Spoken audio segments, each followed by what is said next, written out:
কই বাপ্পা পালোয়ান, একটা গল্প মল্প শোনাও নাকি? গল্প শুনবি একটা আজকে? হ্যাঁ শোনাও না। তাহলে একটা গল্প শোনাই আজকে। যাই হোক, একটা গল্প আজকে তোকে শোনাচ্ছি, শোন। আমার জীবনের একটা কাহিনী, ঠিক আছে?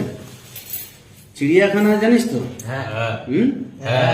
এখন আমি চিড়িয়াখানায় চাকরি করতাম, চিড়িয়াখানায় কাজ করতাম। একটা কি কাজ করতাম? বাঘ, সিংহ, হাতি সব থাকে, জানিস তো? তা আমি একটা বাঘের দেখাশোনা করতাম। বাঘের দেখাশোনা বলতে কি? টাইগার। বাঘের দেখাশোনা করার চাকরি ছিল আমার। তার সময় সময় খাবার দিতে হবে, সময় সময় গা ধুয়ে দিতে হবে, সময় সময় পরিষ্কার করতে হবে। তার খাঁচার ভিতরে, মানে ওই বাঘটার দেখাশোনার দায়িত্ব আমার ছিল। তো দেখাশোনার দায়িত্ব ছিল, দীর্ঘদিন বাঘটা দেখছি, দেখাশোনা করছি, ঠিক আছে? দেখাশোনা করতে করতে হঠাৎ আস্তে আস্তে বাঘটা অসুস্থ হয়ে পড়ে, ঠিক আছে?